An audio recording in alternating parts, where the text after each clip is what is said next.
Books व्रत कथाएं श्रावण सोमवार पौराणिक व्रत कथा बुक्स। श्रावण सोमवार की कथा के अनुसार अमरपुर नगर में एक धनी व्यापारी रहता था। दूर दूर तक उसका व्यापार फैला हुआ था। नगर में उस व्यापारी का सभी लोग मान सम्मान करते थे। इतना सब कुछ होने पर भी वह व्यापारी अंतर्मन से बहुत दुखी था, क्योंकि उस व्यापारी का कोई पुत्र नहीं था। दिन रात उसे एक ही चिंता सताती रहती थी। उसकी मृत्यु के बाद उसके इतने बड़े व्यापार और धन संपत्ति को कौन संभालेगा। पुत्र पाने की इच्छा से वह व्यापारी प्रति सोमवार भगवान शिव की व्रत पूजा किया करता था। सायंकाल को व्यापारी शिव मंदिर में जाकर भगवान शिव के सामने घी का दीपक जलाया करता था। उस व्यापारी की भक्ति देखकर एक दिन पार्वती ने भगवान शिव से कहा, हे प्राणनाथ, ये व्यापारी आपका सच्चा भक्त है। कितने दिनों से यह सोमवार का व्रत और पूजा नियमित कर रहा है। भगवान, आप इस व्यापारी की मनोकामना अवश्य पूर्ण करें। भगवान शिव ने मुस्कराते हुए कहा, हे पार्वती, इस संसार में सबको उसके कर्म के अनुसार फल की प्राप्ति होती है। प्राणी जैसा कर्म करते हैं, उन्हें वैसा ही फल प्राप्त होता है। इसके बावजूद पार्वती जी नहीं मानी। उन्होंने आग्रह करते हुए कहा, नहीं प्राणनाथ, आपको इस व्यापारी की इच्छा पूरी करनी ही पड़ेगी। यह आपका अनन्य भक्त है। प्रति सोमवार आपका विधिवत व्रत रखता है और पूजा अर्चना के बाद आपको भोग लगाकर एक समय भोजन ग्रहण करता है। आपको इसे पुत्र प्राप्ति का वरदान देना ही होगा।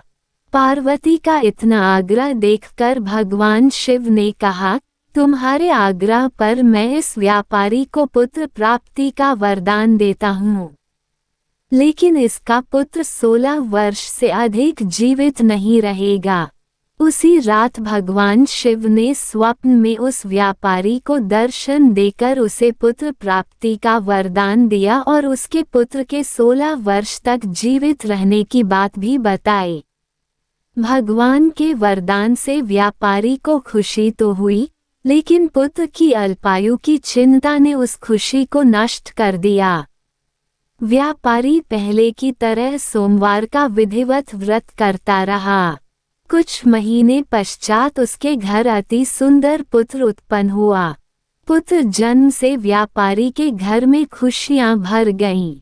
बहुत धूमधाम से पुत्र जन्म का समारोह मनाया गया। व्यापारी को पुत्र जन्म की अधिक खुशी नहीं हुई, क्योंकि उसे पुत्र की अल्पायु के रहस्य का पता था। ये रहस्य घर में किसी को नहीं मालूम था। विद्वान ब्राह्मणों ने उस पुत्र का नाम अमर रखा। जब अमर 12 वर्ष का हुआ तो शिक्षा के लिए उसे वाराणसी भेजने का निश्चय हुआ। व्यापारी ने अमर के मामा दीपचंद को बुलाया और कहा कि अमर को शिक्षा प्राप्त करने के लिए वाराणसी छोड़ आओ।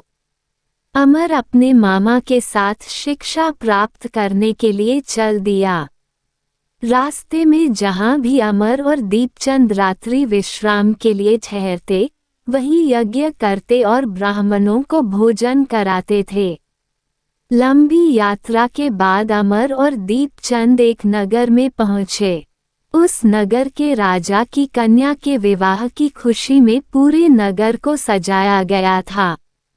निश्चित समय पर बारात आ गई, लेकिन वर का पिता अपने बेटे के एक आंख से काने होने के कारण बहुत चिंतित था। उसे इस बात का भय सता रहा था कि राजा को इस बात का पता चलने पर कहीं वह विवाह से इनकार न कर दें। इससे उसकी बदनामी होगी। वर के पिता ने अमर को देखा तो उसके मस्तिष्क में एक विचार आया। उसने सोचा, क्यों न इस लड़के को दूल्हा बनाकर राजकुमारी से विवाह करा दूं। विवाह के बाद इसको धन देकर विदा कर दूंगा और राजकुमारी को अपने नगर में ले जाऊंगा। वर के पिता ने इसी संबंध में अमर और दीपचंद से बात की। दीपचंद ने धन मिलने के लालच में वर के पिता की बात स्वीकार कर ली। अमर को दूल्हे के वस्त्र पहनाकर राजकुमारी चंद्रिका से विवाह करा दिया गया। राजा ने बहुत सा धन देकर राजकुमारी को विदा किया। अमर जब लौट रहा था तो सच नहीं छिपा सका और उसने राजकुमारी की ओढ़नी पर लिख दिया, राजकुमारी चंद्रिका, तुम्हारा विवाह तो मेरे साथ हुआ था, मैं तो वाराणसी में शिक्षा प्राप्त करने जा रहा हूँ। अब तुम्हें जिस नवयुवक की पत्नी बनना पड़ेगा वह कान्हा है। जब राजकुमारी ने अपनी ओढ़नी पर लिखा हुआ पढ़ा तो उसने काने लड़के के साथ जाने से इनकार कर दिया। राजा ने सब बातें जानकर राजकुमारी को महल में रख लिया। उधर अमर अपने मामा दीपचंद के साथ वाराणसी पहुंच गया। अमर ने गुरुकुल में पढ़ना शुरू कर दिया। जब अमर की आयु 16 वर्ष पूरी हुई तो उसने एक यज्ञ किया। यज्ञ की समाप्ति पर ब्राह्मणों को भोजन कराया और खूब अन्न वस्त्र दान किए। रात को अमर अपने शयन कक्ष में सो गया। शिव के वरदान के अनुसार शयनावस्था में ही अमर के प्राण पखेरु उड़ गए।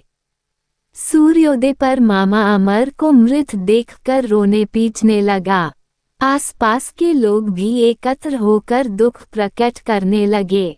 मामा के रोने विलाप करने के स्वर समीप से गुजरते हुए भगवान शिव और माता पार्वती ने भी सुने। पार्वती जी ने भगवान से कहा, प्राणनाथ, मुझसे इसके रोने के स्वर सहन नहीं हो रहे, आप इस व्यक्ति के कष्ट अवश्य दूर करें। भगवान शिव ने पार्वती जी के साथ अदृश्य रूप में समीप जाकर अमर को देखा तो पार्वती जी से बोले, पार्वती, ये तो उसी व्यापारी का पुत्र है। मैंने इसे 16 वर्ष की आयु का वरदान दिया था, इसकी आयु तो पूरी हो गई। पार्वती जी ने फिर भगवान शिव से निवेदन किया, हे प्राणनाथ, आप इस लड़के को जीवित करें, नहीं तो इसके माता पिता पुत्र की मृत्यु के कारण रो रो कर अपने प्राणों का त्याग कर देंगे। इस लड़के का पिता तो आपका परम भक्त है, वर्षों से सोमवार का व्रत करते हुए आपको भोग लगा रहा है। पार्वती के आग्रह करने पर भगवान शिव ने उस लड़के को जीवित होने का वरदान दिया और कुछ ही पल में वह जीवित होकर उठ बैठा। शिक्षा समाप्त करके अमर मामा के साथ अपने नगर की ओर चल दिया। दोनों चलते हुए उसी नगर में पहुंचे जहां अमर का विवाह हुआ था। उस नगर में भी अमर ने यज्ञ का आयोजन किया। समीप से गुजरते हुए नगर के राजा ने यज्ञ का आयोजन देखा। राजा ने अमर को तुरंत पहचान लिया। यज्ञ समाप्त होने पर राजा अमर और उसके मामा को महल में ले गया और कुछ दिन उन्हें महल में रखकर बहुत सा धन वस्त्र देकर राजकुमारी के साथ विदा किया। रास्ते में सुरक्षा के लिए राजा ने बहुत से सैनिकों को भी साथ भेजा। दीपचंद ने नगर में पहुंचते ही एक दूत को घर भेजकर अपने आगमन की सूचना भेजी।